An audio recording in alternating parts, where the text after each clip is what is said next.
Hello बच्चों, कैसे हैं आप। उम्मीद करती हूँ आप बढ़िया और एकदम मज़े में होंगे, खुश होंगे और अपनी लाइफ को एंजॉय कर रहे होंगे। बिल्कुल जी, खुश रहिए, स्वस्थ रहिए, मस्त रहिए, यही जीवन जीने का सार है। देखिए, जब हम खुश होते हैं तो हम हर कार्य को निपुणता से करते हैं, बेहद उत्साहित रहते हैं, हमारे शरीर में रक्त संचार बेहतर होता है, हमारे कार्य करने की क्षमता बेहतर हो जाती है। इसलिए प्रथम कार्य क्या करना है? खुश रहना है। और क्या करना है? तो चलिए रहते हैं खुश और बढ़ते हैं अपने अध्याय की ओर। और हमारे अध्याय का नाम है दिन, महीने और गिनती, यानी कि डेज, मंथ एंड काउंटिंग। बच्चों, चलिए हम दिन और महीनों के बारे में जानें। सबसे पहले हम दिन जानेंगे। सप्ताह में 7 दिन होते हैं।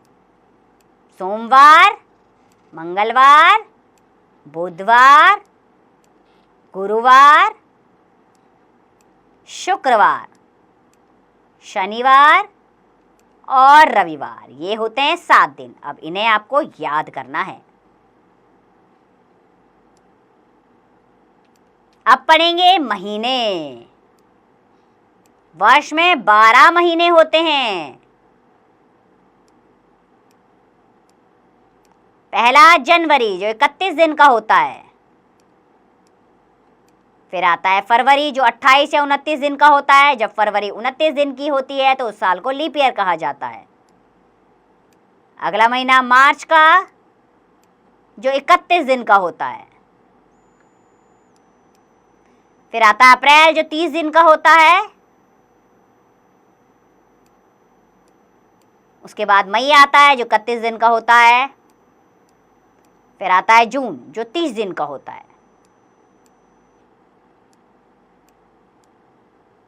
जून के बाद आ जाता है जुलाई, जो 31 दिन का होता है। जुलाई के बाद अगस्त आता है, जो 31 दिन का होता है। अगस्त के बाद सितंबर आता है, जो 30 दिन का होता है। फिर अक्टूबर 31 दिन का। फिर आता है नवंबर, जो 30 दिन का होता है। और अंत में आता है दिसंबर, जो 31 दिन का होता है। चलिए गिनती जाने। तो बच्चों, क्या आप हिंदी की गिनती लिखना पढ़ना जानते हैं?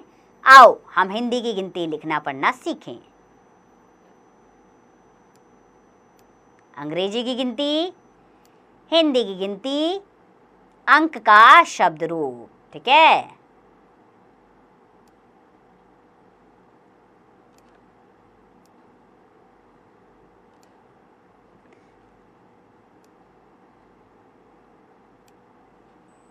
देखिए, अंग्रेजी में 1 लिखा जाता है और हिंदी में इस तरह 1 लिखा जाता है। और शब्द में 1 और 1, 2, और इसमें 2 दिया गया है हिंदी अंक में, और 2 शब्द में लिखा जाता है, द और ओ की मात्रा। 3 अंग्रेजी और हिंदी में दिया गया है और शब्द में दिया गया है तो में बड़ी की मात्रा और 9, 3। 4 अंग्रेजी और हिंदी में कैसे लिखते हैं ये दिखाया गया है, और 4 को कैसे लिखते हैं शब्द में, चौ में आ की मात्रा और रौ। 5 भी दिया गया है हिंदी और अंग्रेजी में, और 5 को शब्द में लिखते हैं पा, ऊपर चंद्र बिंदु और चौ। 6 भी यहाँ पर दिया गया है हिंदी और अंग्रेजी में कैसे लिखा जाता है, ऐसे ही 6 को विसर्ग लगाकर, 6 के साथ विसर्ग लगाकर 6 बनता है। 7 भी दिखाया गया है कैसे लिखते हैं। इसी तरह शब्द में 100 में आ की मात्रा और तो लिखकर 7 लिखा जाता है। ऐसे ही 8 शब्द में ओ में आ की मात्रा लगा के ठो। 9 को 9 में औ लगा के 9 लिखा जाता है। 10 को 2 और 100 लिखा जाता है। 11 में गौ या रह। 12 में बो में आ की मात्रा और रह करके लिखा जाता है। 13 में तो में ए की मात्रा रह करके लिखा जाता है। 14 में चौ में औ की मात्रा और रह करके लिखा जाता है। ऐसे 15 में प अंक की बिंदु और द्र और ह करके लिखा जाता है।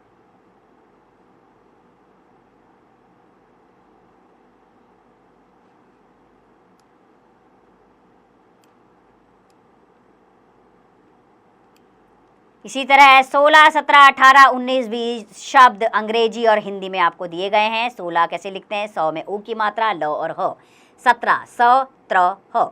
18 में अ ट ठ ठो में आ की मात्रा र हो करके लिखते हैं। 19 में उ, छोटा ऊ लिखेंगे, आधा 9, फिर पूरा 9 में बड़ी की मात्रा और 100 लिखेंगे। उसके बाद आता है 20। 20 में ब में बड़ी की मात्रा और 100 लिखा जाता है।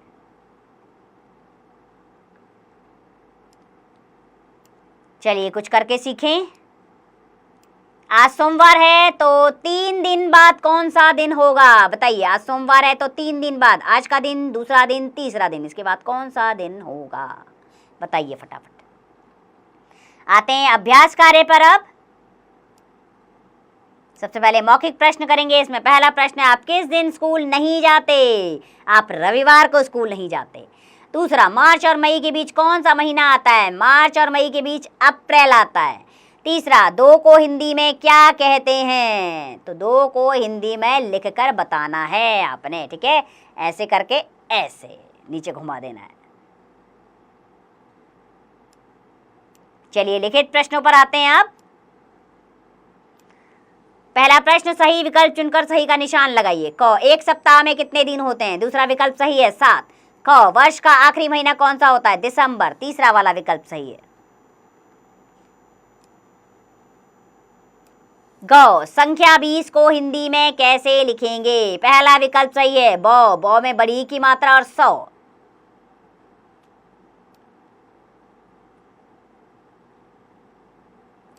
दूसरा प्रश्न, चित्र देखिए और हिंदी अंकों में उनकी संख्या लिखिए, ठीक है? तो क में कितने फूल हैं? 1 2 3 4 5 6 7, 7 लिखिए यहाँ पर। इसी तरह बॉल भी काउंट कीजिए और मधुमक्खी नहीं, बटरफ्लाई काउंट कीजिए, आप फ्रूट काउंट कीजिए, पेन काउंट कीजिए, काउंट करिए और यहाँ पर नंबर लिखिए।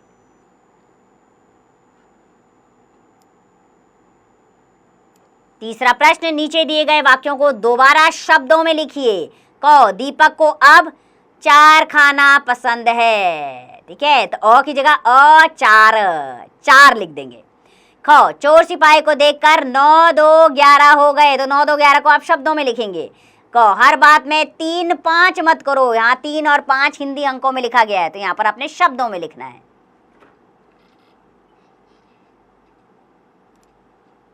चलिए अब गतिविधि पर आ जाते हैं। रिक्त स्थान भरिए। क, हमारे परिवार में कुल डैश सदस्य हैं, कितने हैं? जैसे मैं 4 लिख दूं, 4 सदस्य हैं। ख, हमारी कक्षा के डैश सेक्शन है, कितने सेक्शन हैं? 4 हैं, 5 हैं, 6 हैं, वो लिखेंगे आप। क, हमारे विद्यालय में डैश अध्यापक और डैश अध्यापिकाएं हैं, कितने अध्यापक हैं? जैसे 12 अध्यापक, 12 अध्यापिकाएं हैं। क, पूरे विद्यालय में हमारे डैश अभिन्न मित्र हैं, कितने मित्र हैं आपके? 5 6 10 12, वो आप लिखेंगे। ड, हमारी पाठ्य पुस्तकों की संख्या कितनी है भाई? 5 है, 6 है, 10 है, ठीक है? तो जितनी भी संख्या है आप वो यहाँ पर लिखेंगे। तो बच्चों, मुझे पूरी उम्मीद है कि व्याकरण का ये अध्याय आपको अच्छे से समझ में आया होगा। देखिए, व्याकरण में दक्षता प्राप्त करनी है तो इसके लिए आपको अभ्यास ज़रूर करना होगा। अगर उच्चारण गलत होगा तो लेखन में भी अशुद्धियाँ आएंगी, यानी कि आपका लेखन, आपके लिखने की क्षमता वो भी गलत हो जाएगी। इसलिए व्याकरण के लिए आपको अभ्यास की आवश्यकता है। तो मैं पूरी उम्मीद करती हूँ कि आप बार बार अभ्यास करेंगे और व्याकरण में दक्ष बने।